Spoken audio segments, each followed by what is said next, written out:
آپ ایمان کیسے لائے؟ حضرت حمزہ رضی اللہ تعالیٰ عنہ آپ شکار کرنے کے شوقین تھے، شکار فرمایا کرتے تھے۔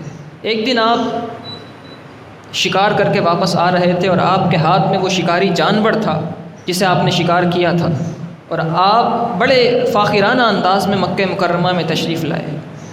آپ کے تشریف لانے سے پہلے مکہ مکرمہ میں نبی پاک صلی اللہ علیہ وآلہ وسلم کے پاس ابو جہل آیا، اور ابو جہل نے آ کے حضور نبی پاک صلی اللہ علیہ وسلم کی شان میں گستاخی کی، بلکہ بعض روایات کے مطابق ابو جہل نے حضور سرور دو عالم صلی اللہ علیہ وسلم کے سر پر اپنی لاٹھی ماری، جس سے نبی پاک صلی اللہ علیہ وسلم کے سر اقدس سے خون بہنے لگا۔ حضور نے جواب نہیں دیا اور ابو جہل یہ گستاخی کر کے چلا گیا۔ سید الشہداء حضرت حمزہ تشریف لائے، شکار کرنے کے بعد آپ کے ہاتھ میں وہ جانور تھا، اور آپ بڑے فاخرانہ انداز میں چلتے ہوئے وہ جانور ہاتھ میں پکڑے تشریف لا رہے تھے کہ سامنے ایک لونڈی کھڑی تھی۔ وہ لونڈی کہنے لگی، حمزہ تم جس طرح فخر کرتے ہوئے چل رہے ہو، تمہارے ہاتھ میں جو یہ جانور ہے، تمہاری یہ فاخرانہ چال آج اچھی نہیں لگتی۔ تو سید الشہداء نے پوچھا کیوں، کیا ہوا؟ لونڈی نے کہا آپ کے بھتیجے محمد صلی اللہ علیہ وآلہ وسلم کے ساتھ ابو جہل نے آج ایسا ایسا کیا ہے، ایک تو ان کو نہ جانے کیسے نازیبا الفاظ کہے، پھر اوپر سے ان پر تشدد بھی کیا ہے، ان کی گستاخی کی ہے، اور ان کے سر اقدس سے خون بہنے لگا تھا۔ تو سید الشہداء اس وقت تک ایمان نہیں لائے تھے، آپ جلال میں آ گئے، کہنے لگے میرے بھتیجے محمد کے ساتھ ابو جہل نے ایسا کیا۔ آپ نے اسی وقت اپنا وہ جانور وہاں رکھا، اور آپ کے ہاتھ میں جو نیزہ تھا جس سے آپ شکار کیا کرتے تھے، وہ نیزہ لیے آپ حرم میں چلے گئے۔ حرم میں پہنچے، خانہ کعبہ کے سامنے پہنچے تو ابو جہل مکے کے دیگر سرداروں کے ساتھ بیٹھا تھا اور اپنے قصے اور واقعات سنا رہا تھا۔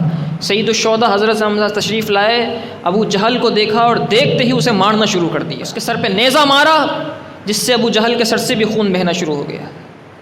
مارا پہلے، بعد میں اس سے پوچھا بتا تو نے میرے بھتیجے محمد کے ساتھ ایسا ایسا کیا تھا کہ نہیں؟ تو ابو جہل کے پاس ہاں کہنے کے علاوہ کوئی چارہ ہی نہیں تھا۔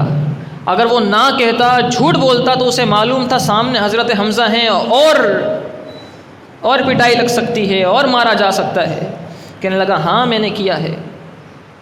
تو حضرت حمزہ نے، سید الشہداء رضی اللہ تعالیٰ نے اس کا بدلہ لیا، اور پھر آپ نبی پاک صلی اللہ علیہ وسلم کی بارگاہ میں آ گئے، حضور کی بارگاہ میں پہنچے۔ خدیجہ الکبریٰ رضی اللہ نبی پاک صلی اللہ علیہ وسلم کے سر اقدس پر پٹی کی ہوئی تھی، پٹی باندھی ہوئی تھی، اور وہ پٹی وہ بھی خون سے لال ہو چکی تھی، حضور کا اتنا خون بہا تھا۔ سید الشہداء حضور نبی پاک صلی اللہ علیہ وسلم کی بارگاہ میں آتے ہیں اور کہتے ہیں میرے بھتیجے پریشان مت ہو، جیسے ہی میں آیا تھا مجھے خبر ملی تھی کہ تیرے ساتھ ابو جہل نے ایسا ایسا کیا ہے، میں اپنا جانور چھوڑ کر، اپنا شکار چھوڑ کر تمہارا بدلہ لینے کے لیے اس کے پاس گیا تھا، اور اگر اس نے تمہیں ایسا ایسا بولا ہے تو میں نے اس سے بڑھ کر اس کے جوابات دیے ہیں۔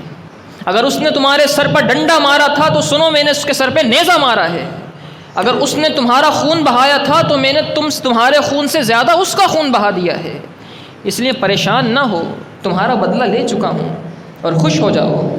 تو نبی پاک صلی اللہ علیہ وسلم فرماتے ہیں چچا جان میں ایسے خوش نہیں ہوں گا۔ حضرت حمزہ کہتے ہیں پھر کیسے خوش ہوگے؟